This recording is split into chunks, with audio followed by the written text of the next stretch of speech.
Pertama terkait dengan antara kuku dengan khuf tadi ya. Ya, karena ini dipahami seolah-olah kontradiksi. Yang kita mesti pahami pertama mengenai kuku tadi. Jadi sebenarnya kalau terkait dengan kuku yang dicat, ya, kuku yang dicat. Pertanyaannya begini dulu, Pak. Ini yang kita harus uji. Apakah kuku itu, misalnya ini ada kuku itu kan kayak apa namanya tulang ya kan? Kuku itu kan kayak tulang. Nah pertanyaannya, apakah tulang tadi itu bisa tembus air? Itu pertanyaannya. Atau kuku tadi, anggaplah kuku itu kita lepas, terus kita kasih air, bisa nggak tembus? Tidak bisa kan? Jadi sebenarnya kuku dicat itu bukan karena alasan air nggak bisa masuk. Bukan itu alasannya. Karena kalau air masuk itu bukan di kukunya Pak, tapi di pori-pori kulitnya. Paham ya Pak ya? Nah terus kemudian pertanyaannya, lalu apa alasan perempuan tidak boleh ngecat kuku? Alasannya sebenarnya tabarruj. Tabarruj itu apa? Tabarruj itu berdandan yang bisa menarik perhatian. Itu. Nah itu nanti dijelaskan di surat Al-Ahzab ayat 33 Pak. Larangannya itu. Allah menyatakan wala tabarrujna tabarrujal jahiliyah. Nah, ini.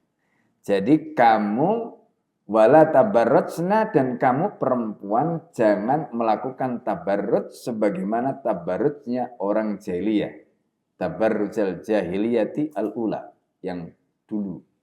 Gitu. Yang pertama, maksudnya yang dulu zaman jahiliyah.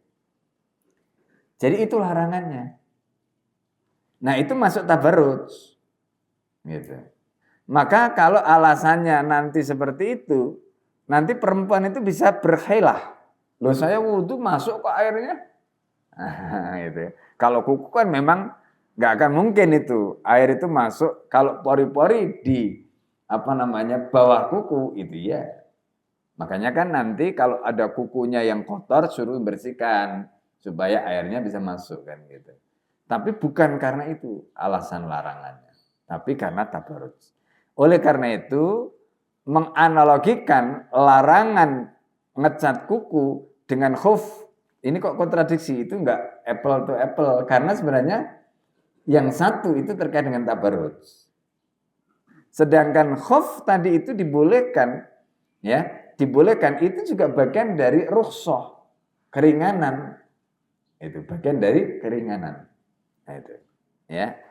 Dan kalau kemudian ditanya, lo kan ini berarti kan kalau orang itu wudhu dengan adanya